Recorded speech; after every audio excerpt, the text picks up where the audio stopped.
Savez-vous qui est maintenant confronté à des obligations fiscales? Le billet de $100 qui s'est détaché de ma poitrine et a descendu jusqu'au sol de marbre, ressemblant à un papillon sans vie. Le sourire parfaitement plaqué de Victor Lane scintillait sous le lustre tandis que ma femme, Emily, gloussait réellement à sa blague grossière concernant le fait de prendre particulièrement soin d'elle ce soir-là. C'était il y a 3 mois. Ce soir, je me retrouve dans son Penthouse, à observer tous ses biens être chargés sur un camion de déménagement pour cause de faillite. Mais, permettez-moi de revenir en arrière. Tu as l'air grotesque dans cet accoutrement, Alex, commenta Emily, ajustant son masque de Catwoman devant le miroir de notre chambre, le cuir noir moulant des courbes que j'avais autrefois caressées du bout des doigts. Maintenant, ces mêmes courbes étaient exhibées pour capturer le regard d'un autre. C'est une fête d'Halloween, et on est censé avoir l'air ridicule. Je tirais sur la cape de Superman bon marché qu'elle m'avait procurée au dernier moment chez CVS. Le tissu ressemblait à du papier de soie contre mes épaules. Les soirées de Victor ne sont pas comme ça. Elles sont sophistiquées. Elle appliqua une nouvelle couche de rouge à lèvres rouges, la teinte identique à celle qu'elle portait le jour de notre mariage. Sa coterie s'attend à de l'élégance. Victor Lane. Magnat de l'immobilier. Bénéficiaire d'un fonds de fiducie. Et le genre d'individu qui portait des montres coûtant $1000 à des galas de charité, s'assurant que tout le monde le remarque. Il tournait autour de ma femme comme un prédateur depuis des mois, depuis qu'Emily avait commencé à gérer les relations publiques pour sa société de développement. Oui. Sophistiqué. Je l'observais dans le miroir. C'est pourquoi tu as choisi l'ensemble en cuir moulant. Elle se retourna, les yeux verts pétillants. Qu'est-ce que c'est censé signifier? Rien. Juste une observation d'un banal contrôleur fiscal municipal qui ne comprendrait pas les soirées sophistiquées. Le trajet jusqu'à la demeure de Victor à Brookfield Estate dura 20 minutes le long de routes sinueuses bordées de résidences qui coûtaient plus que ce que je ne gagnerais en 10 ans. Emily consacra tout le trajet à examiner son maquillage et à envoyer des messages. À qui envoies-tu des messages? Demandai-je alors que nous franchissions des grilles en fer forgé qui coûtaient probablement plus cher que ma Honda. Je coordonne juste avec Jenna. Elle est déjà là. Jenna Morrison. La meilleure amie d'Emily depuis leurs années universitaires. Le genre de femme qui considérait le mariage comme un inconvénient temporaire et encourageait Emily à se faire plaisir un peu quand son mari n'était pas là. La résidence de Victor ressemblait à quelque chose sorti d'un magazine, composé entièrement de verre et d'angles d'acier qui émergeait d'un aménagement paysager méticuleusement entretenu. Des voituriers en uniformes authentiques acceptaient les clés de voiture des invités arrivant en BMW et Mercedes.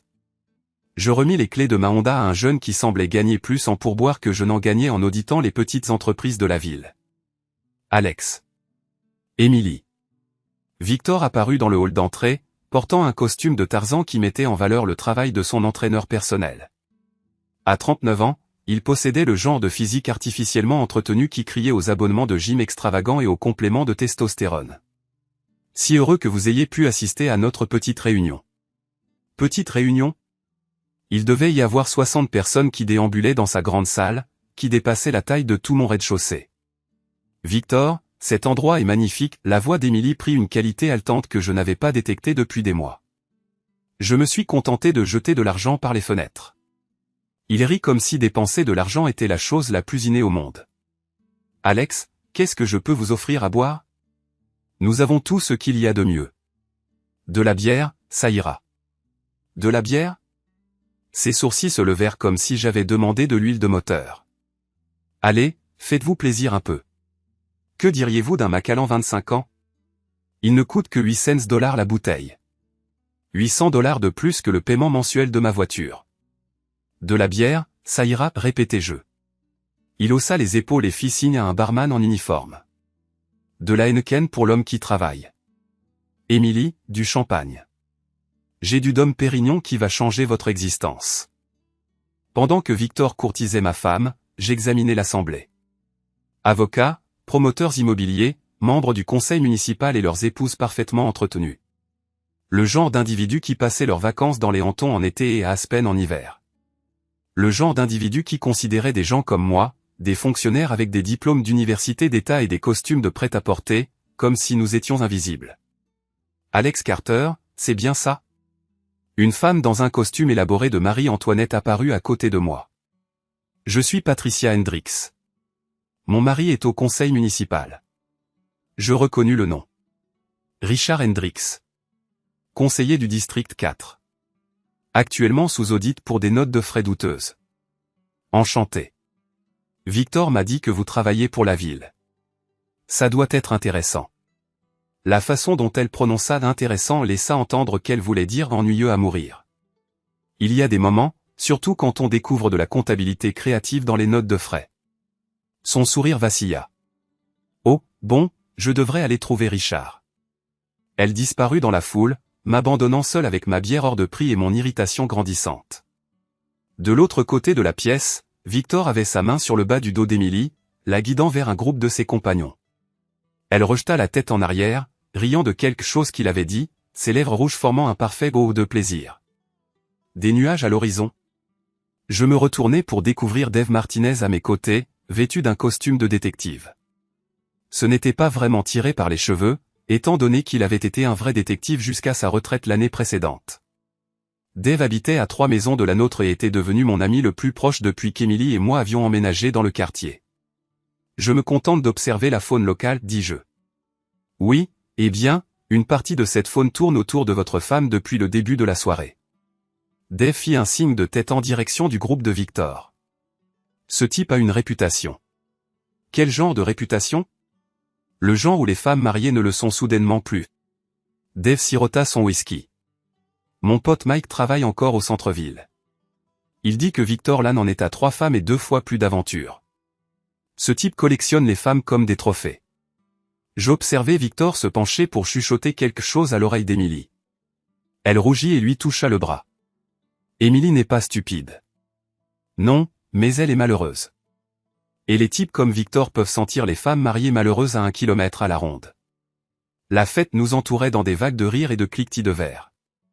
J'attrapais des bribes de conversation, des tuyaux boursiers, des projets de vacances, des plaintes concernant le personnel de maison.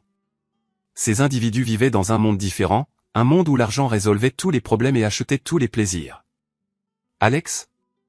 Emily se matérialisa à côté de nous, légèrement essoufflée. Victor fait visiter sa cave à vin à quelques personnes. Tu veux venir? Je suis bien ici. Allez, ne sois pas asocial. Elle attrapa mon bras. Ça va être amusant. La cave à vin de Victor s'avéra être une pièce à température contrôlée qui abritait des bouteilles valant plus que mon salaire annuel. Il sortit une bouteille poussiéreuse et fit tout un cinéma en lisant l'étiquette. Château de Chiem millésime 1990.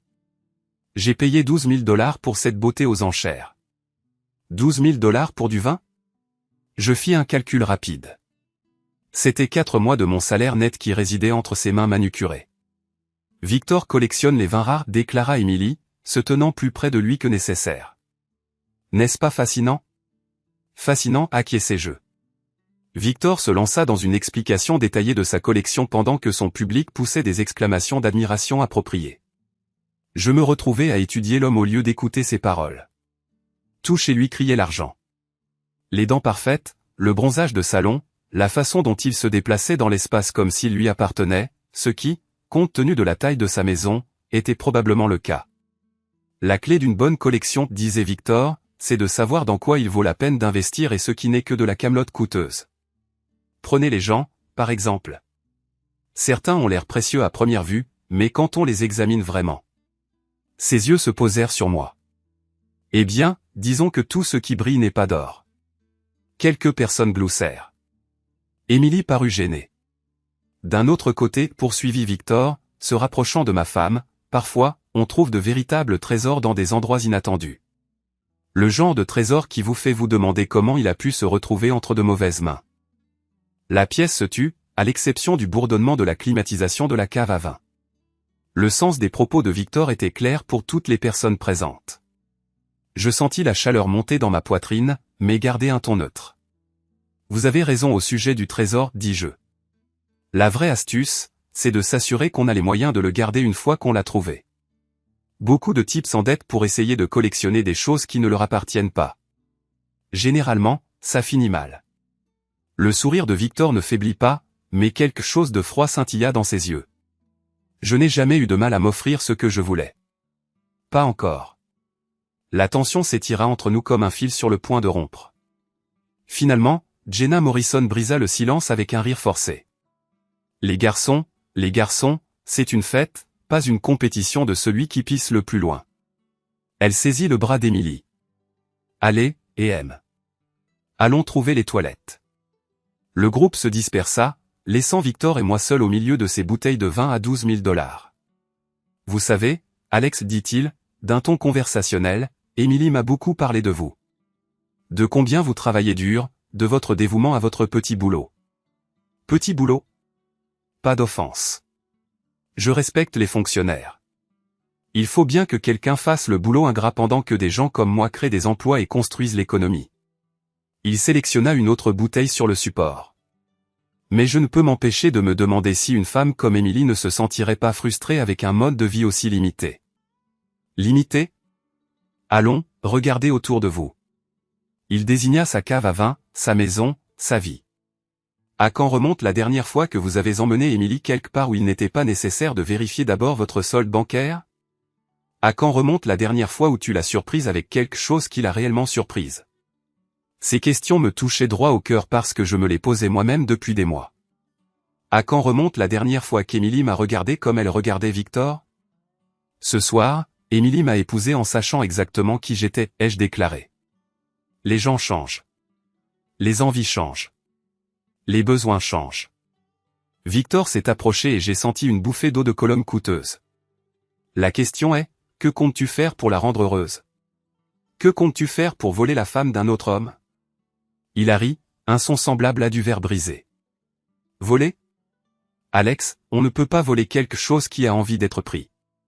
Je l'ai laissé planter là dans son sanctuaire climatisé dédié à l'excès et suis allé chercher Emily. Je l'ai trouvée dans la grande salle, entourée des amis de Victor, racontant une histoire qui les tenait tous en haleine. Elle rayonnait comme je ne l'avais pas vue depuis des années. Le voilà, a-t-elle lancé en m'apercevant. Tout le monde, voici mon mari, Alex. Il assure le bon fonctionnement de notre ville. Le groupe a répondu par des sourires polis, bien que leurs yeux aient une certaine vacuité en se tournant dans ma direction. J'ai immédiatement reconnu ce regard, la façon dont les gens considèrent les fonctionnaires, jugés nécessaires mais inintéressants. Que c'est noble, a fait remarquer une femme, vêtue d'un costume Renaissance élaboré. Le service public est vraiment altruiste.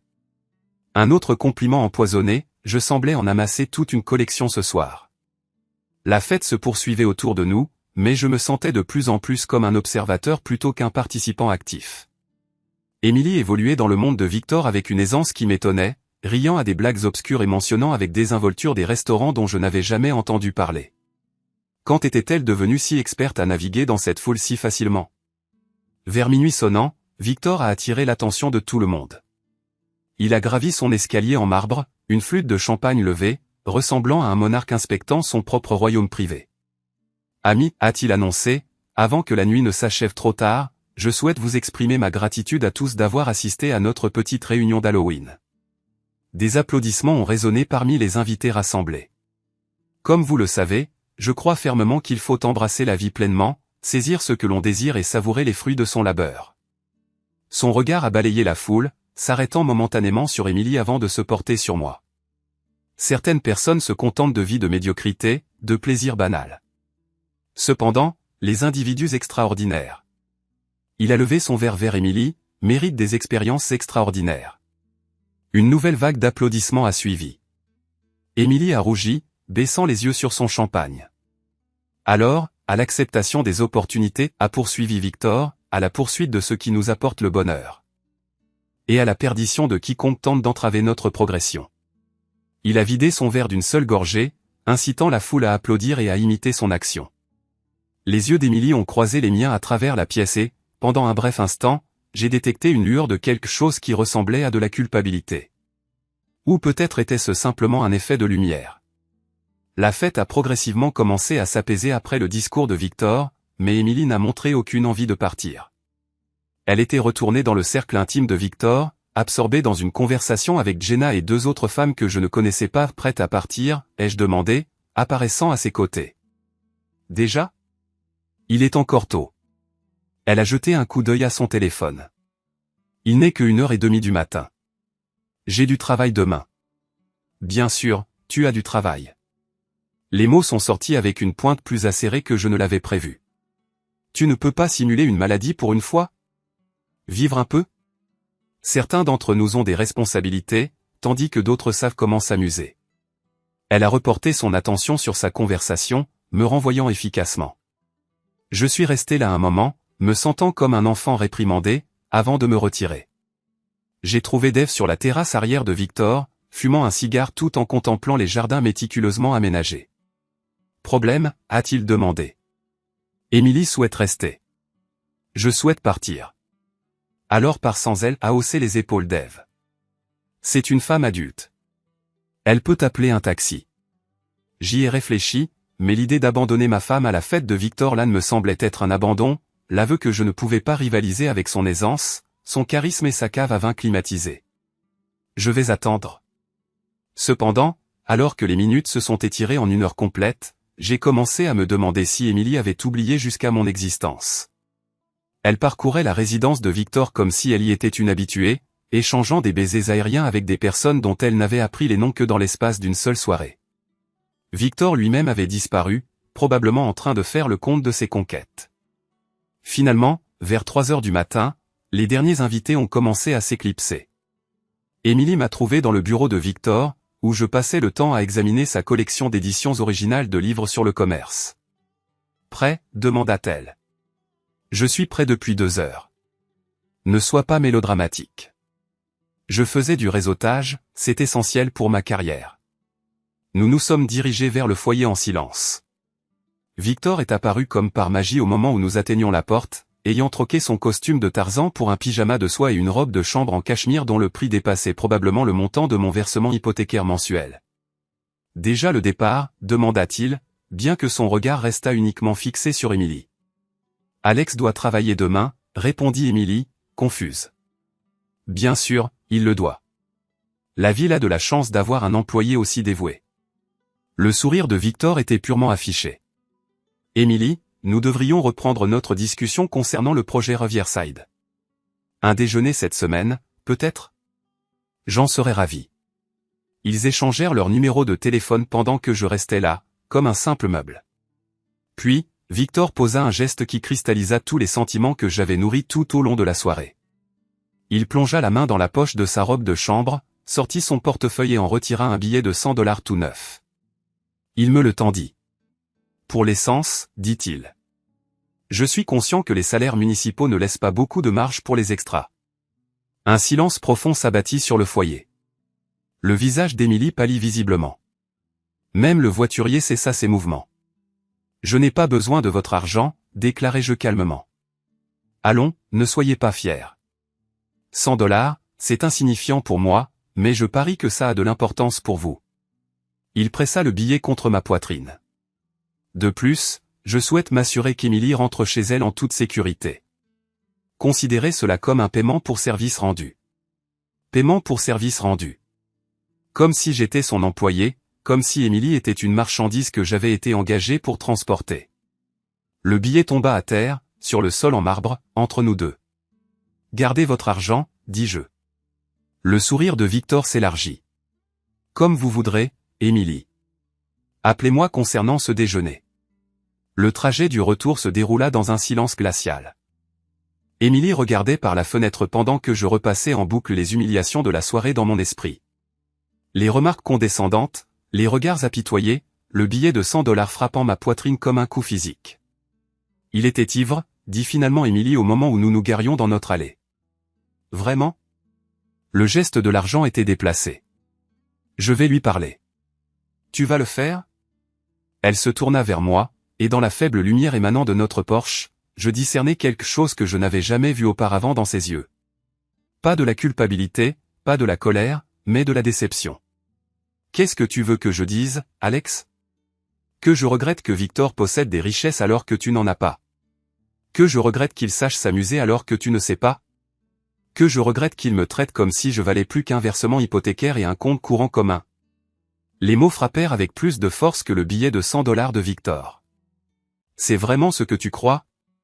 Que je ne te traite pas comme si tu valais quelque chose? À quand remonte la dernière fois où tu m'as surprise? À quand remonte la dernière fois où tu m'as emmené dans un endroit autre qu'Appleby's ou le cinéma? À quand remonte la dernière fois où tu m'as regardé comme si j'étais la plus belle femme de la pièce, plutôt que simplement ta femme? Je voulais argumenter, mais les questions restèrent en suspens dans l'air, comme des accusations. Parce que la vérité était que je ne pouvais pas me souvenir. Alors, quoi? Victor Lannes est ta solution? Un homme qui amasse des épouses comme on collectionne les bouteilles de vin. Au moins, il me voit. Elle sortit de la voiture et entra dans notre maison sans un regard en arrière. Je restai assis dans l'allée pendant une longue période, à contempler notre modeste demeure coloniale avec sa peinture écaillée et ses haies envahissantes. En comparaison avec le manoir de Victor, elle ressemblait à une maison de poupée. Pourtant, elle était à nous. Ou plutôt, elle avait été à nous, jusqu'à ce soir. Émilie est partie travailler le lendemain matin sans dire au revoir. J'ai trouvé sa tasse de café dans l'évier, encore chaude, et un mot sur le comptoir. Je travaille tard ce soir. Ne m'attends pas. Travailler tard, en effet. J'ai conduit jusqu'à l'hôtel de ville sous une pluie de novembre qui reflétait mon humeur sombre. Le bureau d'évaluation fiscale occupait le coin le moins enviable du bâtiment, lumière fluorescente, murs beige et moquette industrielle qui avaient connu de meilleures décennies. Mon bureau était situé dans un regroupement de bureaux à cloison basse avec 5 autres vérificateurs qui traitaient les documents qui assuraient le fonctionnement de notre ville. « Tu as une mine affreuse », fit remarquer Janet Morrison, ma superviseure et sans lien de parenté avec Jenna, l'amie d'Emily. Malgré le nom de famille partagé, Janet avait 55 ans, était divorcée et possédait le genre d'attitude pragmatique qui découlait de 20 ans passés à traiter avec des contribuables qui croyaient que la comptabilité créative était un droit constitutionnel. Nuit difficile? La fête d'Halloween de Victor Lannes. Elle haussa un sourcil. J'ignorais que vous fréquentiez de tels cercles. Fonction de travail d'Emily. Comment tu? Petite ville. Les nouvelles vont vite. Janet a déposé une pile de dossiers sur mon bureau. En parlant de ça, devine le renouvellement de licence commerciale de qui vient d'atterrir sur mon bureau? J'ai examiné le dossier du dessus, Lannes Développement Corporation. La société phare de Victor. Renouvellement de routine a continué Janet. Cependant, quelque chose me tracasse concernant leurs évaluations d'impôts fonciers. Les chiffres ne concordent pas, c'est ça? Je me suis dit que tu pourrais vouloir examiner ça. J'ai ouvert le dossier et parcouru les documents. Lannes Développement possède 17 propriétés dans notre ville, allant de centres commerciaux à de luxueuses copropriétés. Leur évaluation fiscale semblait raisonnable à première vue, mais Janet avait raison, il y avait quelque chose de louche dans les chiffres. Quel genre d'anomalie? Le projet Riverside, par exemple. Il déclare la valeur du terrain à 2 millions à des fins fiscales, mais j'ai entendu dire par les branches qu'il le commercialise auprès des investisseurs à 8 millions. 8 millions contre 2 millions. Si c'était exact, la société de Victor fraudait les impôts sur 6 millions de dollars de valeur estimée. Cela représentait environ 200 000 dollars d'impôts fonciers annuels, des fonds qui auraient dû être alloués aux écoles, aux forces de l'ordre et à l'entretien des routes. Je vais enquêter. Je me doutais que tu le ferais. Le sourire de Janet était entendu. N'oublie pas, Alex, nous agissons selon les règles. Tout doit être légal et méticuleusement documenté. Nous ne sommes pas dans une optique de vengeance. Qui a parlé de vengeance? Personne. Je m'assure juste que nous sommes sur la même longueur d'onde. J'ai consacré la matinée à approfondir l'historique fiscal de Lannes Développement. Ce que j'ai découvert a fait refroidir mon café. Ce n'était pas simplement de la comptabilité créative. C'était une fraude systématique. Les valeurs des propriétés étaient sous-évaluées de millions de dollars, les coûts d'amélioration étaient gonflés pour réduire les évaluations imposables, et des sociétés écrans étaient utilisées pour dissimuler la propriété et échapper aux taux d'imposition commerciaux. Victor Lannes fraudait notre ville depuis des années, et il était tellement confiant dans son intouchabilité qu'il avait à peine essayé de le cacher. Mon téléphone a vibré, signalant un SMS d'Emily. Déjeuner avec Victor aujourd'hui, discussion sur le projet Riverside. J'ai fixé le message pendant un long moment, puis j'ai redirigé mon regard vers les dossiers éparpillés sur mon bureau. Le projet Riverside, le dernier projet de Victor est la pièce maîtresse de son stratagème d'évasion fiscale. Un autre SMS est arrivé. Ne m'attends pas ce soir non plus.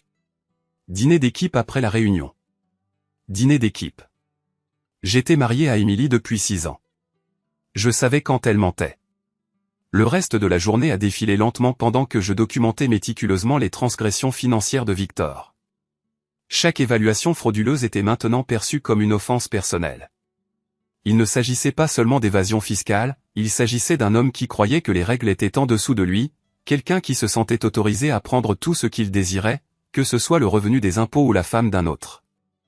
J'ai quitté le travail à 5 heures et j'ai navigué dans les embouteillages du trafic aux heures de pointe pour rentrer à la maison, mes pensées tourbillonnant de possibilités. Les preuves contre l'âne développement étaient irréfutables. Un audit complet révélerait des années de tromperie et aboutirait probablement à des accusations criminelles.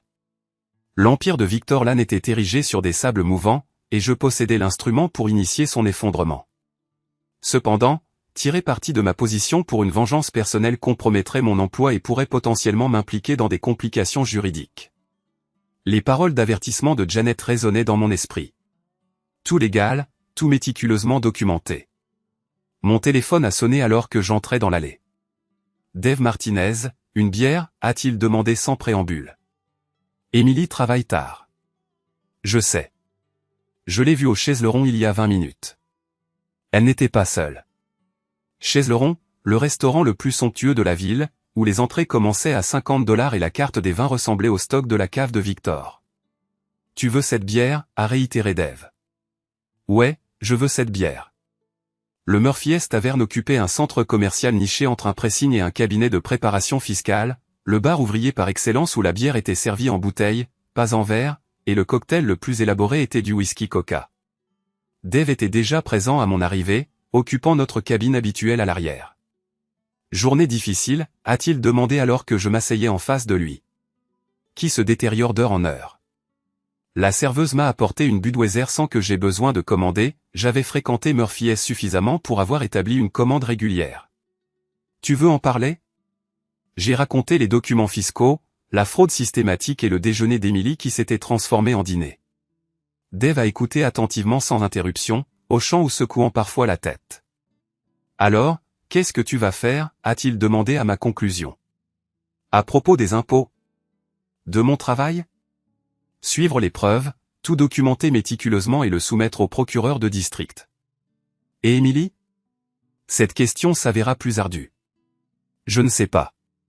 Tu sais qu'elle couche avec lui, n'est-ce pas? Ces mots me frappèrent avec une force physique, malgré mes propres soupçons. Je ne sais pas ça. Alex. Voyons. Heures supplémentaires, dîner d'équipe, déjeuner d'affaires dans des restaurants à $50 le couvert. Elle ne cherche même plus à le cacher. Peut-être qu'est-ce qu'elle fait, au juste? Qu'elle explore ses options? Qu'elle tâte le terrain? Qu'elle vérifie si l'herbe est plus verte dans le lit de Victor Lan? J'avalai une longue gorgée de bière et fixai le plateau de bois scarifié de la table. Quand est-ce que les choses se sont si terriblement dégradées entre vous? Quand as-tu cessé de te battre pour elle? Qu'est-ce que ça veut dire? Dave se pencha en avant. À quand remonte la dernière fois où tu as dit à ce type de se tenir à distance? À quand remonte la dernière fois où tu as rappelé à Émilie qu'elle était mariée à toi, pas à lui? À quand remonte la dernière fois où tu t'es comporté comme un mari au lieu d'un paillasson? Alors, c'est de ma faute? Je ne parle pas de faute. Je parle d'action. Tu es assis ici, à boire de la bière et à te complaire dans l'apitoiement sur ton sort pendant qu'un autre homme est en train de te voler ta femme. Qu'est-ce que tu vas faire? Cette question me suivit jusque chez moi, dans une maison vide qui embaumait le parfum d'Émilie et les promesses brisées. J'ai trouvé un autre mot sur le comptoir de la cuisine. Ne m'attends pas eux. J'ai froissé le mot et l'ai jeté à la poubelle, pour le récupérer aussitôt et le lisser. Une preuve. Tout est consigné. Mon ordinateur portable était posé sur la table de la cuisine, entouré des débris domestiques d'un mariage qui s'effondre, factures impayées, liste de courses, carte de rendez-vous chez le conseiller conjugal que nous n'avions jamais consulté. J'ai ouvert un nouveau document et j'ai commencé à taper. Chronologie, Émilie Carter et Victor Lan. Le 15 septembre, Émilie commence à travailler dans les relations publiques pour Lan Développement. Le 3 octobre, Émilie mentionne Victor pour la première fois, le qualifiant d'intéressant. Le 12 octobre, Émilie travaille tard, rentrant à la maison avec une odeur de vin cher. Le 20 octobre, Émilie achète de nouveaux vêtements, y compris de la lingerie que je n'ai jamais vue. Le 31 octobre, soirée d'Halloween. Le billet de $100 de Victor. Le 1er novembre, Émilie déjeune avec Victor. Le 1er novembre, Émilie dîne avec Victor. La tendance était claire, même en noir et blanc. Ma femme avait une liaison et ne se souciait plus de savoir si j'étais au courant. J'ai fermé l'ordinateur portable et je suis monté dans notre chambre. La partie d'Émilie dans le placard avait été récemment réorganisée, mettant en valeur de nouvelles robes que je n'avais jamais vues, des chaussures qui dépassaient le montant de mon mensualité de voiture. Des flacons de parfum qui n'étaient pas là la semaine précédente. Où trouvait-elle l'argent pour tout ça? La réponse m'est apparue lorsque j'ai examiné son coffret à bijoux, qui contenait maintenant des pièces que je ne reconnaissais pas. Victor la couvrait de cadeaux. Des vêtements, des bijoux, des dîners dans des restaurants hors de mes moyens. Il était en train d'acquérir ma femme, un cadeau à la fois. J'ai repéré la voiture d'Émilie dans l'allée vers minuit. Elle est montée discrètement les escaliers, espérant probablement que je dormais. Je suis resté allongé dans mon lit, les yeux fermés, écoutant ses mouvements dans la salle de bain alors qu'elle se brossait les dents et se lavait le visage, comme si c'était une soirée tout à fait ordinaire. Elle s'est glissée dans le lit à côté de moi, évitant soigneusement tout contact. Ses cheveux dégageaient l'odeur d'un shampoing cher et du parfum d'un autre homme. « Comment s'est passé ton dîner d'équipe ?» ai-je demandé doucement. Elle s'est tendue. « Bien. Nous avons discuté du calendrier de Riverside. Où avez-vous dîné ? » Juste un endroit en centre-ville. Quel endroit ? Alex, je suis fatigué. On peut en parler demain. Étiez-vous chez Chesleron ? Un silence s'est étiré entre nous dans l'obscurité. Finalement, Émilie soupira. Oui. Victor voulait discuter du projet dans un cadre tranquille. Juste vous deux ? L'équipe nous a rejoints plus tard. Encore un mensonge. Dave les avait vus seuls, intimes et riants, comme le font les amoureux. Émilie, qu'est-ce qui se passe entre nous ? Elle resta silencieuse si longtemps que je pensais qu'elle s'était endormie. Quand elle finit par parler, sa voix était à peine audible. Je ne sais pas. Mais j'étais conscient que ma femme tombait amoureuse d'un autre homme, et j'étais en train de la perdre, un dîner extravagant à la fois. Émilie est repartie tôt le lendemain matin, prétextant un petit déjeuner avec des clients potentiels. J'ai trouvé son alliance sur le comptoir de la salle de bain, à côté d'un flacon de parfum que je n'avais jamais vu auparavant. Elle avait oublié de la remettre. J'ai ramassé la simple bague en or que j'avais achetée avec 3 mois d'économie il y a 6 ans. Elle me parut plus lourde que je ne m'en souvenais, chargée de promesses qui se dissolvaient comme du sucre sous la pluie. Au travail, je me suis plongé dans les dossiers fiscaux de Victor avec la concentration d'un homme qui avait trouvé un but dans la destruction. Janet avait raison. Les anomalies étaient omniprésentes une fois que l'on savait où chercher. Sociétés écrans, dépenses gonflées, estimations immobilières sans aucun rapport avec la réalité du marché. Tu as trouvé quelque chose d'intéressant ? Janet s'est matérialisée à côté de mon bureau vers 10 heures du matin, une tasse de café à la main. Plus qu'intéressant, c'est de la fraude criminelle à grande échelle. Je lui ai présenté les preuves que j'avais accumulées. L'AN Développement sous-évaluait systématiquement les propriétés à des fins fiscales tout en les commercialisant auprès des investisseurs au prix réel du marché. Le projet Riverside représentait à lui seul 200 000 $ d'impôts éludés, mais ce n'était que la partie émergée de l'iceberg. Jésus, a sifflé Janet à voix basse. Depuis combien de temps ça dure ? Au moins 5 ans, probablement plus. Nous devons impliquer le bureau du procureur de district. Pas encore. Laisse-moi d'abord finaliser la documentation de tout. Je veux que ce dossier soit inattaquable. Janet a scruté mon visage avec l'expression de quelqu'un qui a assez vécu pour lire entre les lignes. Alex, c'est personnel pour toi, n'est-ce pas ? Il s'agit de la loi. Et du fait que ta femme travaille pour l'AN Développement. Travaillait. Au passé. Elle est simplement consultante sur un projet, non ? Le ton de Janet suggérait qu'elle en savait plus qu'elle ne le disait. Rappelle-toi simplement ce que je t'ai dit hier. Tout dans les règles. La matinée s'est écoulée rapidement alors que je me suis plongé dans les feuilles de calcul et les registres de propriété. Les chiffres ne mentent pas comme les gens, ils racontent des histoires claires et simples d'avarice et de fraude, et d'hommes qui croient que l'argent les rend intouchables. Vers midi, mon téléphone a vibré avec un texto d'Émilie. Je travaille pendant le déjeuner, je ne rentrerai pas avant tard ce soir. J'ai regardé le message, puis j'ai pris une décision qui aurait semblé inconcevable une semaine auparavant. J'ai attrapé ma veste et je me suis dirigé vers le parking. Chesleron occupait le rez-de-chaussée du Brookfield Plaza, le tout nouveau projet du centre-ville de Victor, le genre de restaurant où les serveurs portaient de vrais uniformes et où la carte des vins nécessitait un sommelier pour s'y retrouver. À travers les fenêtres imposantes, j'ai pu apercevoir Émilie à une table d'angle, riant à quelque chose que Victor disait. Elle portait une robe que je n'avais jamais vue auparavant, en soie rouge qui dépassait probablement mon salaire hebdomadaire.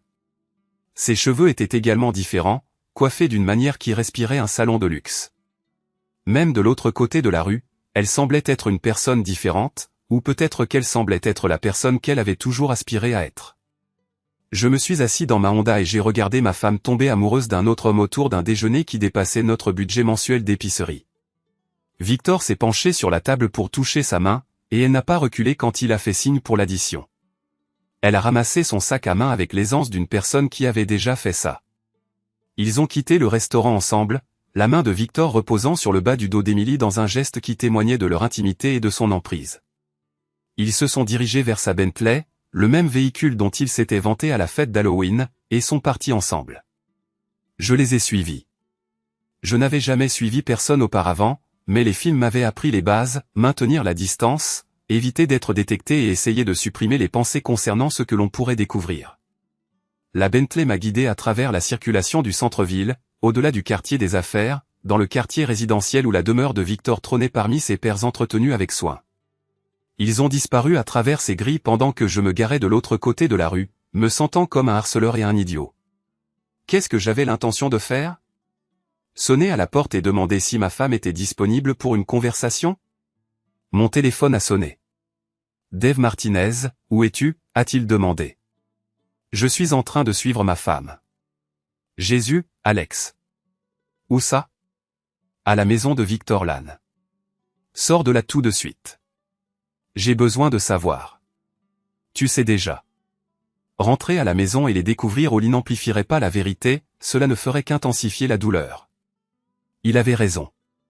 Néanmoins, je suis resté immobile, assis et fixé sur les grilles de Victor, imaginant les événements qui se déroulaient à l'intérieur. Émilie, vêtue de cette robe cramoisie. Victor, exhibant ses dents impeccables et sa confiance inébranlable, enveloppé de cachemire. Mon lien conjugal se dissolvant dans les confins de sa propriété climatisée. Alex, tu es toujours là. Affirmatif. Retrouve-moi chez Murphy S. Nous allons élaborer un plan. Élaborer un plan pourquoi? Pour la suite des événements. La suite des événements, la question qui me hantait sans relâche depuis que le billet de $100 de Victor avait touché ma poitrine. Quelle ligne de conduite adoptons lorsque quelqu'un d'autre s'empare de tout ce qui nous est cher, et que l'on est impuissant à intervenir? J'arrive dans 20 minutes. J'ai quitté la maison de Victor, l'alliance d'Émilie nichée dans ma poche, une stratégie prenant forme dans mon esprit. Peut-être ne pouvais-je rivaliser avec son opulence ou son charme, mais je possédais ce que Victor Lann n'avait pas anticipé, la capacité d'anéantir son existence entière avec un simple coup de téléphone. La question était de savoir si j'avais la force de composer ce numéro. Le Murphy S était pratiquement désert à 2 heures de l'après-midi, occupé seulement par une poignée d'habitués consommant des bières avec nonchalance et observant ESPN sur le téléviseur antédiluvien du bar. Dave m'attendait dans notre cabine habituelle, 2 Budweiser déjà posés sur la table. « Parle-moi » implora-t-il dès que je me suis assis. Elle a une liaison avec lui. Je les ai suivis jusqu'à chez lui. Je m'en doutais. Quelle ligne de conduite comptes-tu adopter? Je lui ai exposé la fraude fiscale, les preuves accumulées, le dossier qui pouvait envoyer Victor Lann en prison et démanteler son conglomérat d'entreprises. Dave écoutait attentivement, intervenant parfois avec un hochement de tête ou un froncement de sourcils. « Donc, tu as les moyens légaux d'incriminer cet individu » demanda-t-il à la fin de mon récit.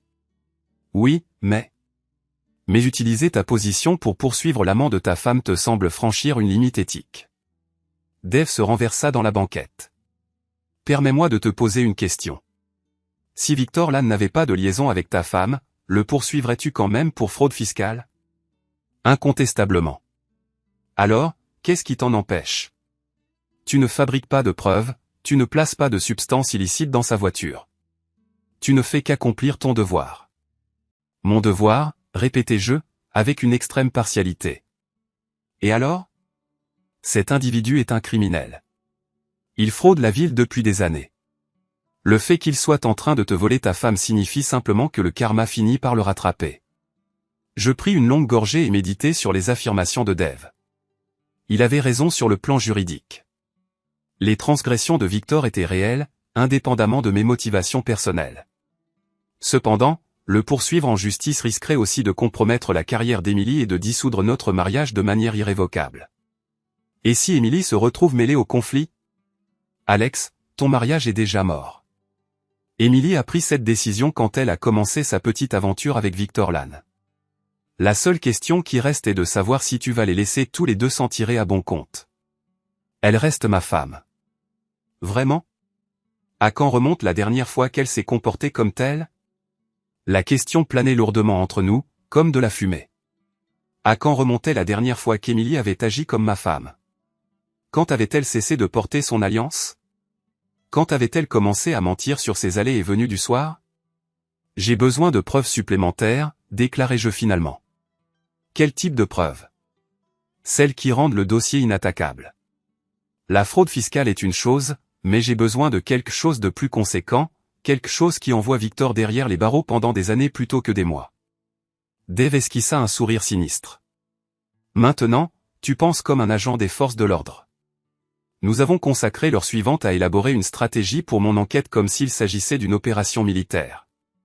L'expérience de Dave dans la police s'est avérée inestimable. Il savait comment construire des dossiers solides, comment amasser des preuves qui ne pourraient pas être contestées devant les tribunaux. L'essentiel, c'est la documentation, expliqua-t-il. Tout ce qui est légal, tout ce qui est traçable. Tu veux te tenir devant un juge et attester que tes sentiments personnels n'ont jamais influencé ton enquête, même si c'est le cas. La motivation n'a pas d'importance si les preuves sont irréprochables. Et d'après ce que tu m'as dit, Victor Lannes t'a fourni suffisamment de preuves pour l'enterrer 2 fois.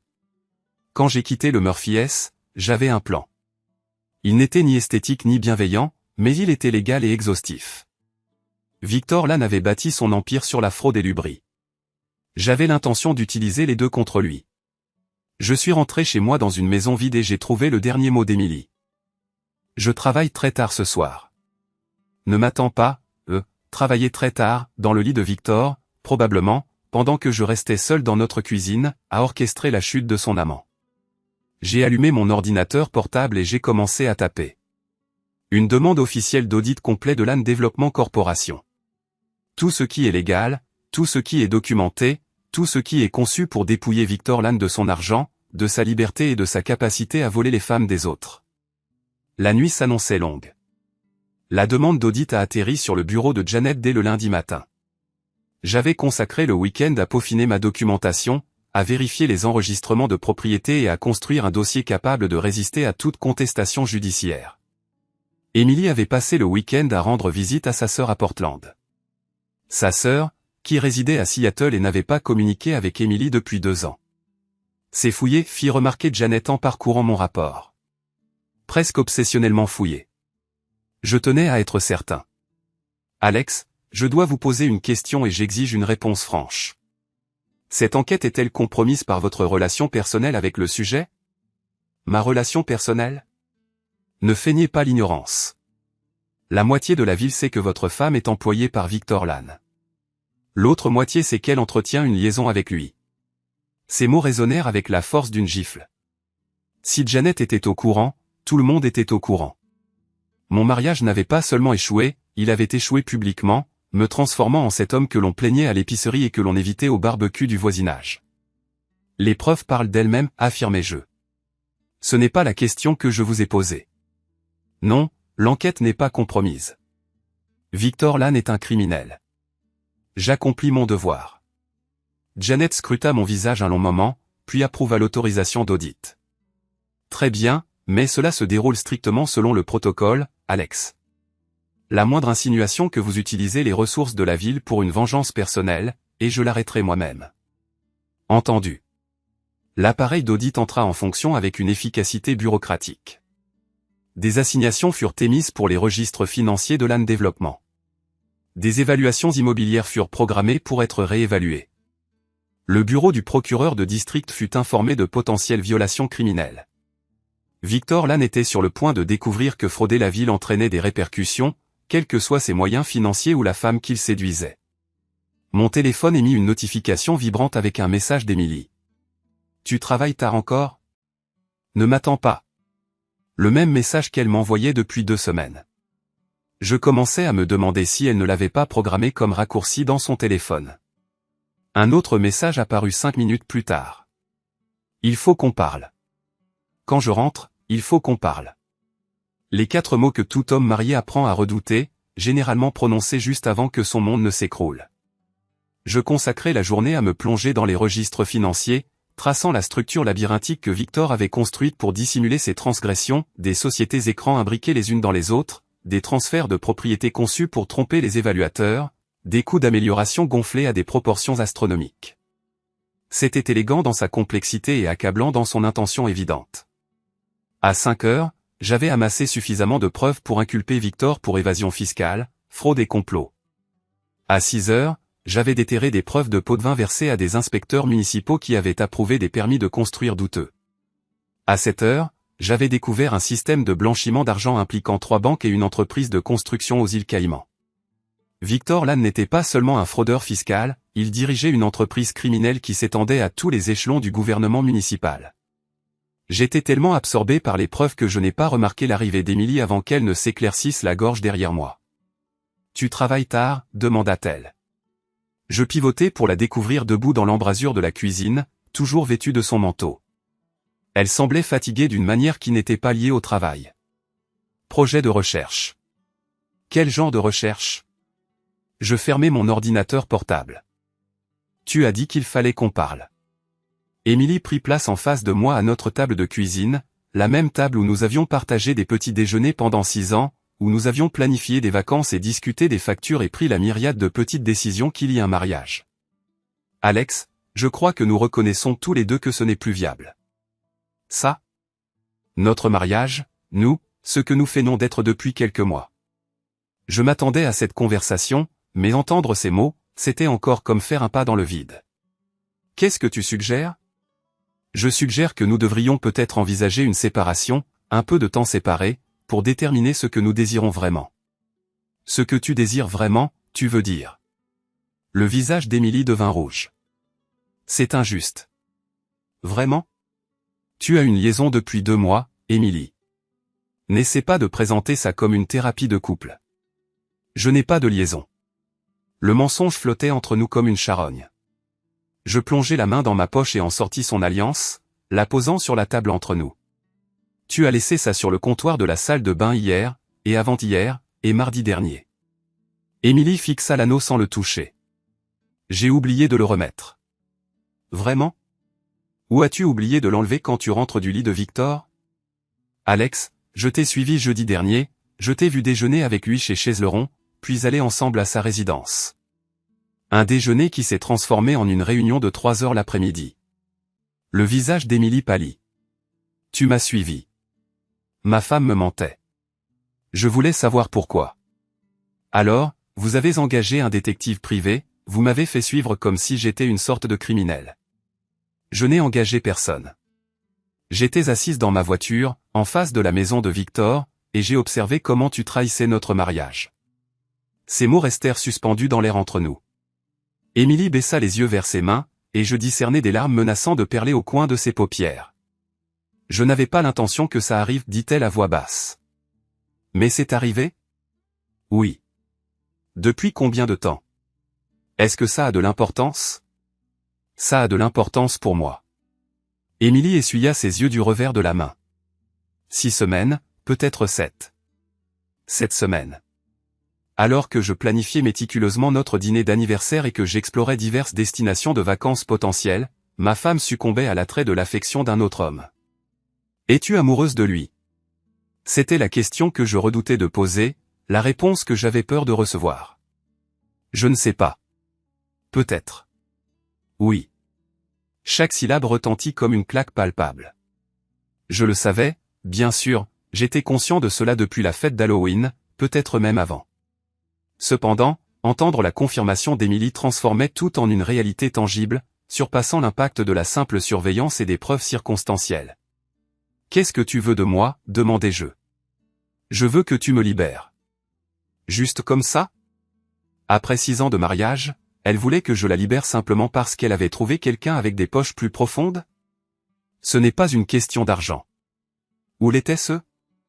Les nouveaux vêtements, les dîners somptueux, les bijoux que je ne lui avais pas achetés. De quoi s'agit-il, Émilie? Il s'agit de se sentir vibrante à nouveau. Il s'agit d'être avec quelqu'un qui me perçoit comme plus que la moitié d'un compte courant joint.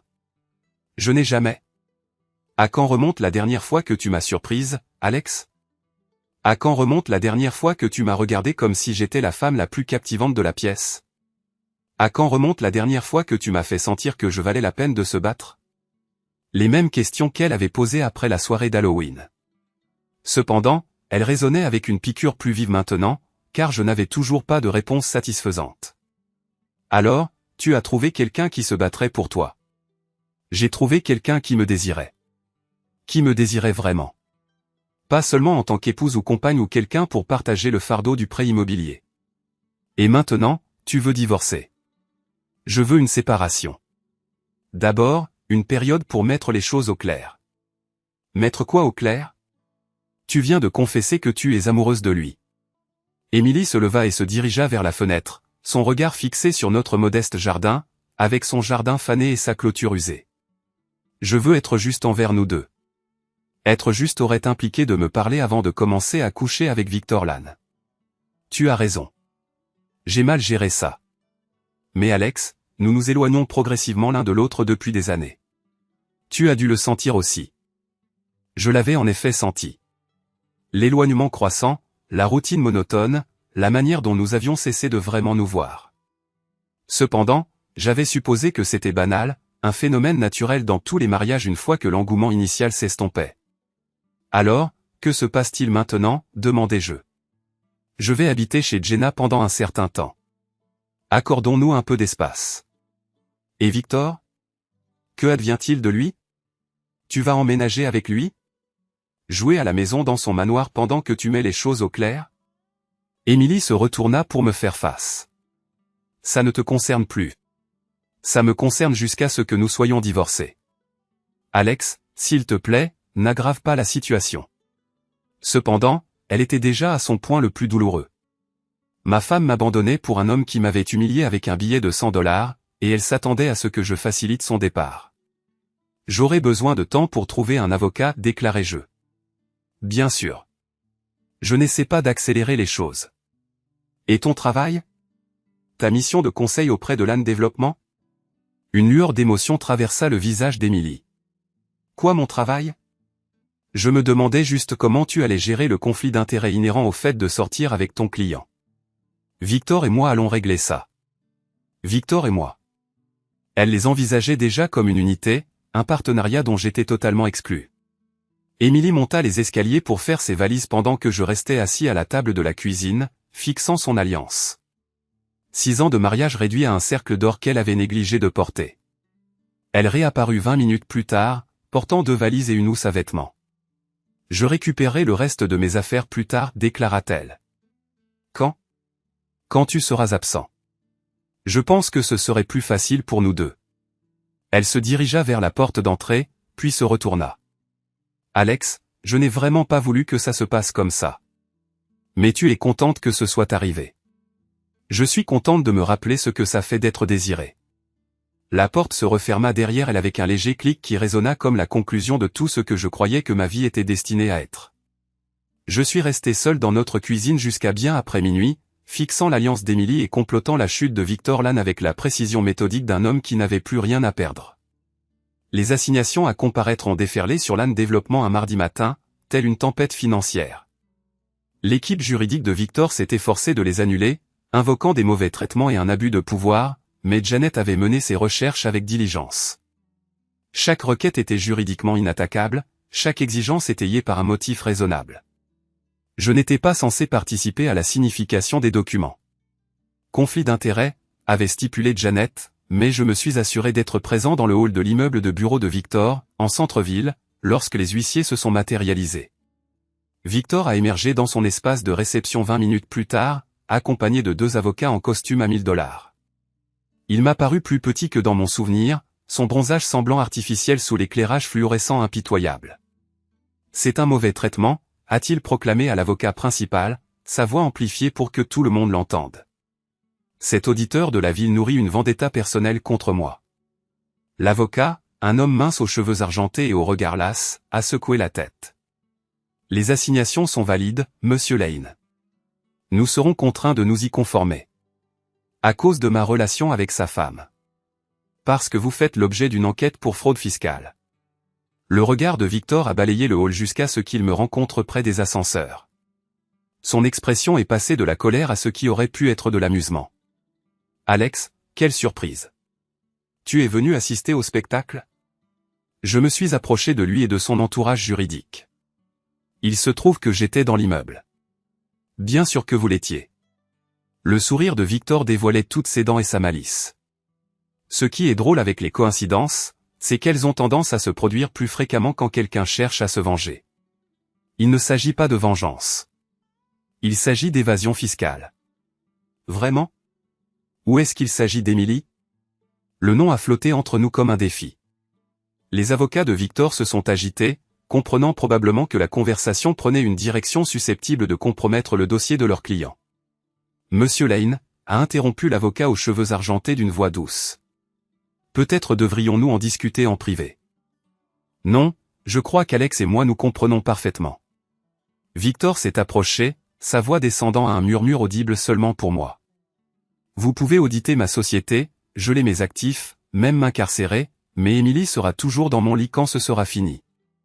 Les mots étaient destinés à me provoquer et à me faire commettre un acte stupide, qui compromettrait l'enquête et fournirait des munitions aux avocats de Victor.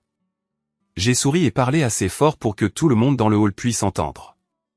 Monsieur Lane, je suis certain que vos avocats vous ont expliqué que faire obstruction à une enquête fédérale constitue un crime. Je serais navré de vous voir ajouter l'intimidation de témoins à votre liste d'accusations.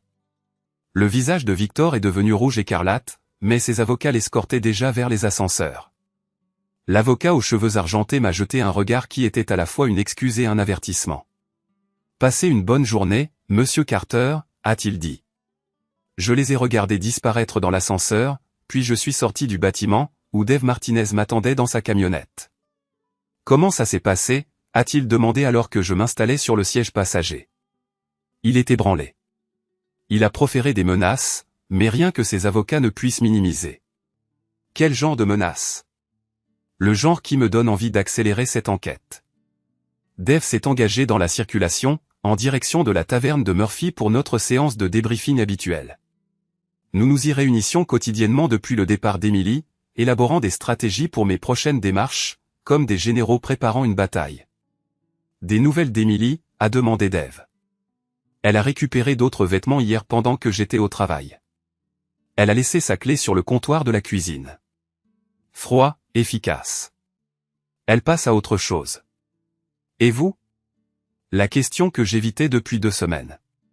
Passais-je à autre chose? Ou étais-je simplement déterminé à détruire l'homme qui avait volé ma femme? Je fais mon travail. Ce n'est pas ce que j'ai demandé. Nous avons terminé le trajet en silence. Le Murphy s'était bondé de monde après le travail, mais notre cabine à l'arrière restait inoccupée. Dave a commandé son whisky habituel, tandis que j'ai opté pour une bière. Je pensais à quelque chose, a fait remarquer Dave après le départ de la serveuse. Quoi? Cette enquête. Elle est solide, n'est-ce pas? Victor va tomber, peu importe vos sentiments personnels. Ouais. Les preuves sont accablantes. Alors il est peut-être temps de réfléchir à ce qui va suivre. Après que Victor soit en prison et qu'Emily réalise qu'elle a attelé son wagon à un criminel. Que désirez-vous alors?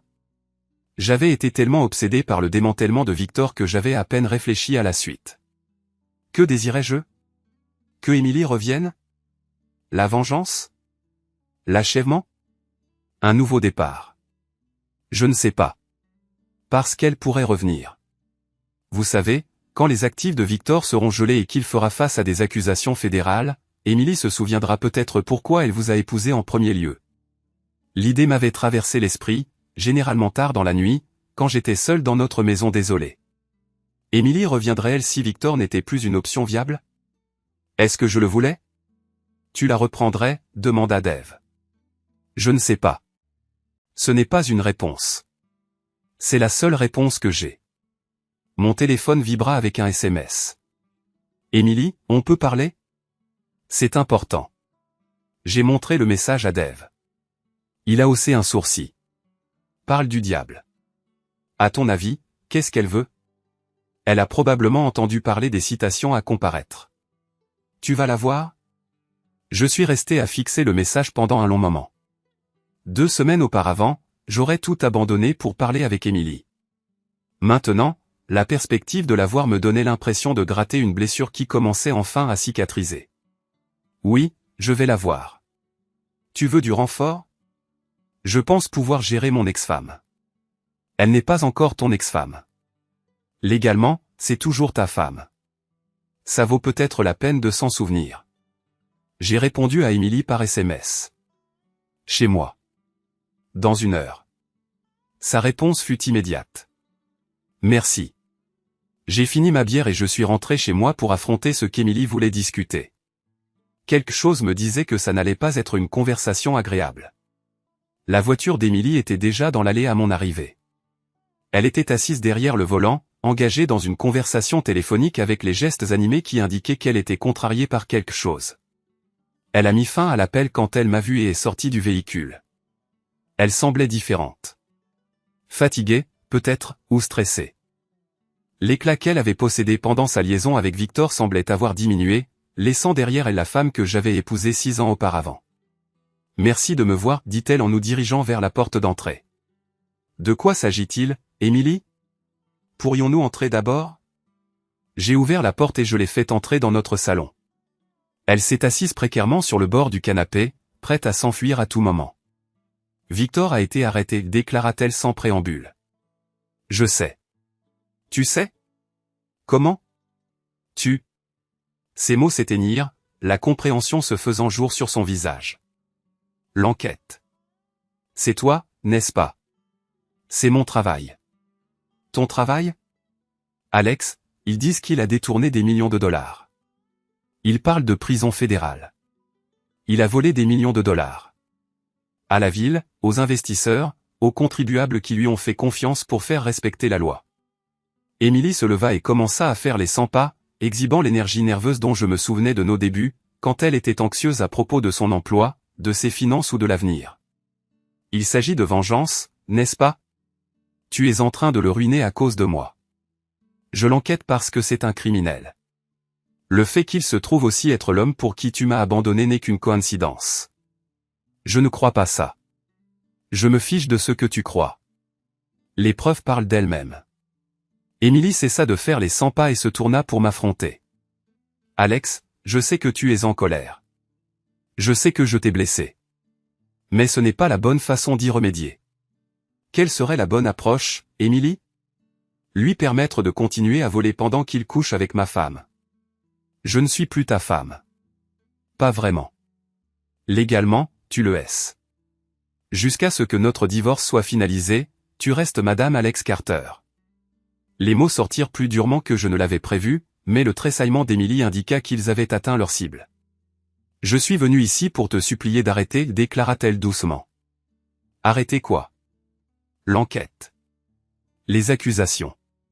Toutes les mesures que tu prends pour détruire la vie de Victor. Je la regardais, véritablement stupéfait. Tu veux que je permette à un criminel de se promener librement parce que tu couches avec lui? Je veux que tu cesses d'exploiter ta position pour régler des vendettas personnels. Et je désire que ma femme cesse de coucher avec d'autres hommes. Cependant, nous n'obtenons pas toujours ce que nous désirons. Le visage d'Émilie pâlit. En 6 ans de mariage, je ne lui avais jamais parlé de cette façon. Jamais utilisé ce ton, ces mots. Mais elle ne m'avait jamais demandé de fermer les yeux sur une conduite criminelle pour protéger son petit ami. Je mérite ça, dit-elle. Tu mérites pire que ça. Alex, s'il te plaît. Je te demande d'être la personne supérieure ici. La personne supérieure? Émilie, tu m'as trompé, tu m'as menti, tu m'as humilié devant la moitié de la ville, et maintenant tu désires que je permette à ton petit ami d'échapper à la justice parce que ce serait gênant pour ta nouvelle relation? Il ne s'agit pas de commodité. De quoi s'agit-il, alors? D'amour. Tu l'aimes tellement que tu veux que je compromette mon intégrité pour le maintenir hors de prison. Émilie se rassit, sa contenance se brisant finalement. Je ne sais plus ce que je veux. Mais tu es certaine que tu ne veux pas que Victor soit en prison. Je ne veux personne en prison. Je désire simplement que tout ce gâchis disparaisse. Ça ne va pas disparaître, Émilie. Victor Lannes a commis des crimes graves, et il va les expier. Le fait que tu sois des dommages collatéraux ne me concerne pas. Des dommages collatéraux? Qu'est-ce que tu anticipais qu'il se produirait? Que tu puisses t'enfuir avec un criminel et vivre heureuse pour toujours? Que sa richesse le protège de toute répercussion? Émilie pleurait maintenant, ses larmes silencieuses signifiant qu'elle saisissait enfin la situation qu'elle avait créée pour elle-même. J'ai fait une erreur, murmura-t-elle. Quelle erreur? M'avoir quitté ou avoir choisi un criminel pour me quitter? Les deux. Ni l'un ni l'autre. Je ne sais pas, je me suis assis en face d'elle, assez près pour observer le maquillage étalé sous ses yeux, les rides de stress qui n'étaient pas présentes un mois auparavant. Émilie, qu'est-ce que tu attends de moi? Je veux rentrer à la maison. Les mots que j'avais aspiré à entendre depuis 2 semaines, et maintenant ils n'engendraient que de la lassitude. Pourquoi? Parce que je t'aime. Parce que j'ai commis une terrible erreur. Parce que Victor n'est pas l'homme que je pensais qu'il était. Quel genre d'homme pensais-tu qu'il était? Quelqu'un qui pourrait m'offrir la vie que je désirais. Et maintenant? Maintenant, je comprends que l'argent ne peut pas acheter le bonheur. Il ne peut pas acheter l'amour, et il ne peut pas acheter l'intégrité. J'ai regardé ma femme séparée, assise dans notre salon, sollicitant le pardon et une seconde chance. 1 mois auparavant, j'aurais répondu affirmativement sans hésitation. Maintenant, tout ce que je ressentais était une tristesse profonde pour ce que nous avions tous les deux perdu. Émilie, je ne peux pas arrêter l'enquête. Même si je le voulais. C'est hors de mon contrôle maintenant. Les procureurs fédéraux sont impliqués. Victor va aller en prison, et nous? Et nous? Je ne sais pas, ce n'est pas une réponse. C'est la seule réponse que j'ai. Émilie essuya ses yeux et se leva. Je devrais partir. Où aller? Je ne sais pas. Chez Jenna, je suppose. Jusqu'à ce que je règle mes affaires. Tu peux rester ici si tu le souhaites. C'est toujours ta maison aussi. Elle secoua la tête. Je ne crois pas que ce soit une bonne idée. Pas encore. Je l'ai escorté jusqu'à la porte, et pendant un moment, nous sommes restés là comme des étrangers, essayant de nous rappeler pourquoi ils s'étaient aimés autrefois. Alex? Oui. Ouais. Je suis vraiment désolé pour tout. Je sais. Elle m'a embrassé sur la joue, un simple fantôme de l'affection que nous avions autrefois partagée, puis elle est allée à sa voiture. Je l'ai regardé s'éloigner, me demandant si je venais de perdre ma femme pour la 2e fois en 1 mois. Mon téléphone a sonné alors que je me tenais dans l'embrasure de la porte. Janet Morrison. Alex, nous devons parler. Les avocats de Victor Lannes allèguent une faute professionnelle du procureur. Ils affirment que vous avez exploité votre position pour cibler leurs clients pour des raisons personnelles. Les preuves. Les preuves sont solides. Cependant, ils soutiendront que votre relation personnelle avec Emily Carter a compromis l'enquête. J'ai besoin de vous à mon bureau dès demain matin. Ai-je des ennuis? Je ne sais pas encore. Mais, Alex, vous devriez peut-être consulter un avocat. La ligne s'est coupée, me laissant seul avec la réalisation que ma quête de justice pourrait bien avoir anéanti ma carrière en même temps que mon mariage. L'enquête des affaires internes a duré 3 semaines. 3 semaines de déposition, de tests polygraphiques et d'entretien avec chaque personne qui m'avait jamais vu dans la même pièce que Victor Lannes. 3 semaines de ma vie disséquée par des avocats et des bureaucrates qui cherchaient à déterminer si j'avais franchi la ligne entre la justice et la vengeance. Au final, ils ont découvert ce que je savais depuis le début. Les preuves contre Victor étaient légitimes, quelles que soient mes motivations personnelles. La fraude fiscale restait une fraude fiscale, que le coupable couche avec votre femme ou non.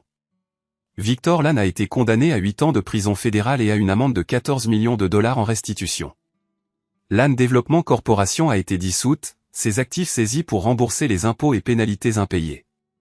L'homme qui m'avait jeté un billet de 100 dollars comme si j'étais un serviteur a perdu tout ce qu'il avait construit au cours de décennies de crimes et d'arrogance. J'aurais dû me sentir vengé. Au lieu de cela, je me sentais simplement vide.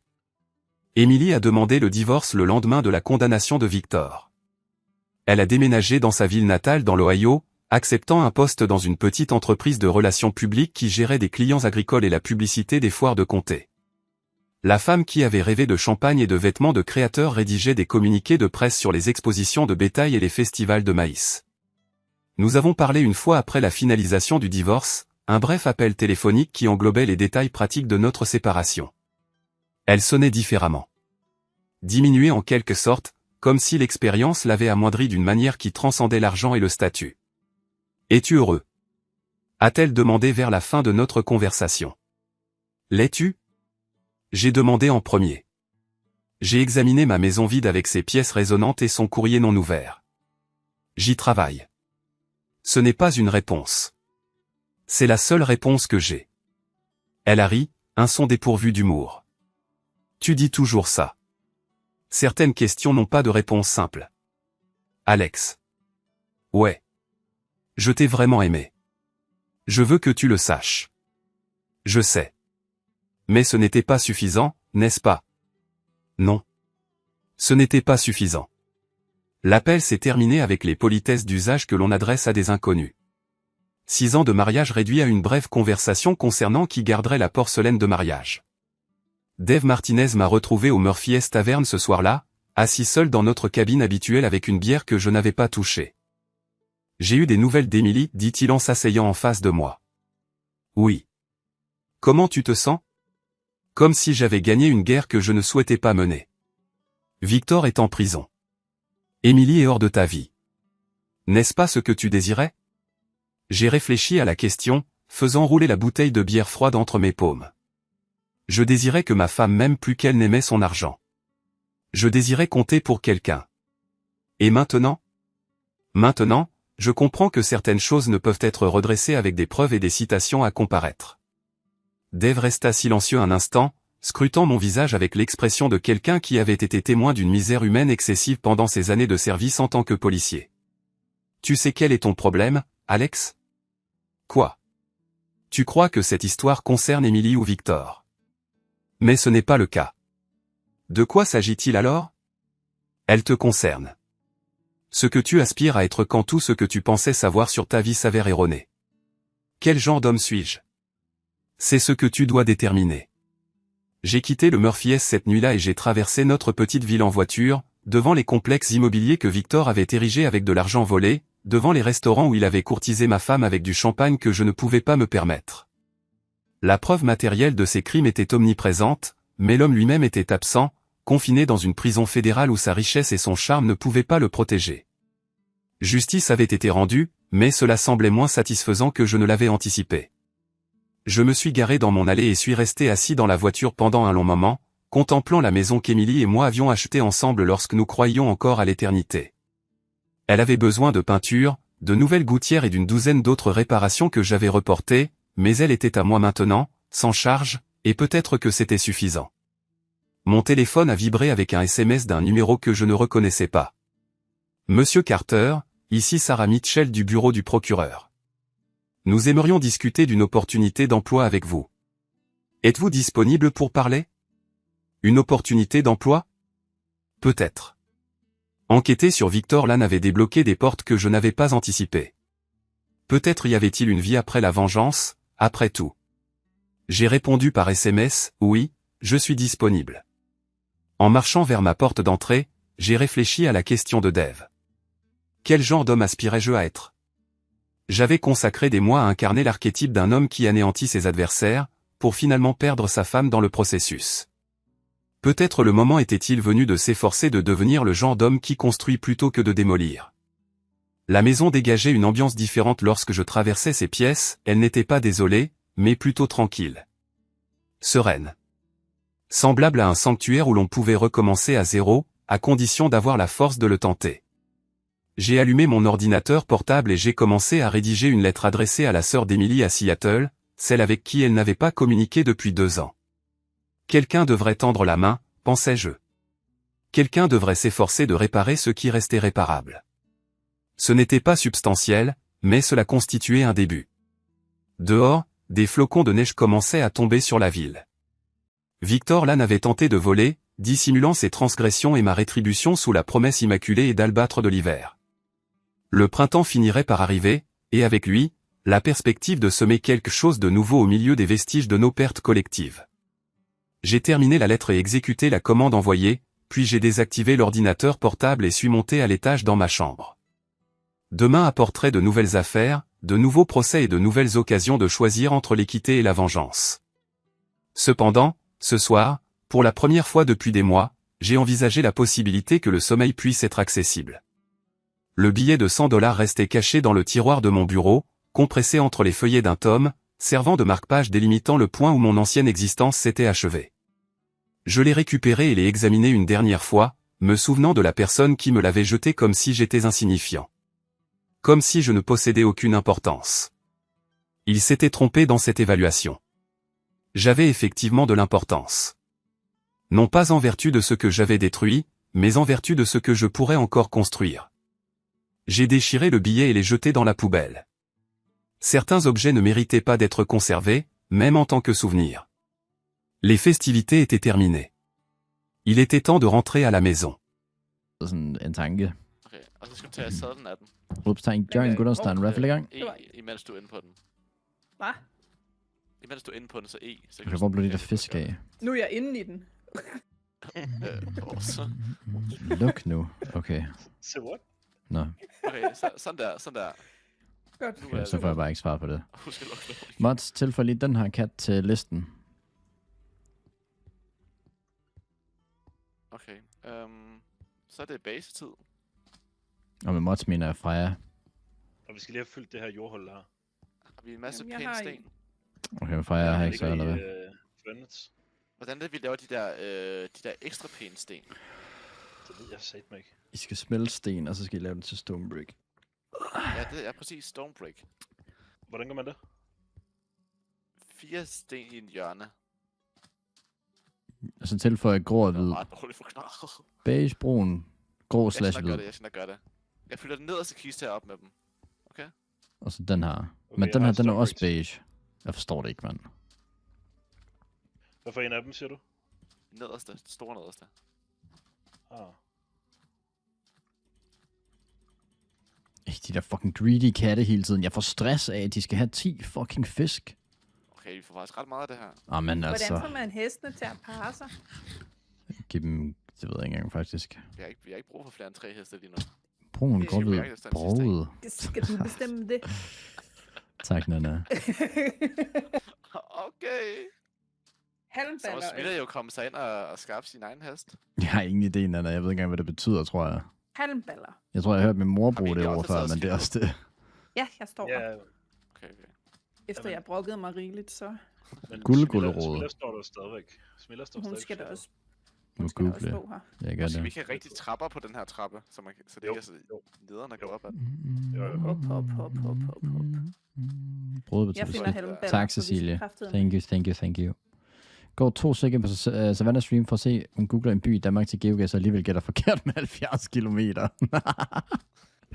Okay, gutter. Jeg begynder at grave en mine. Vi skal bruge noget mere kul.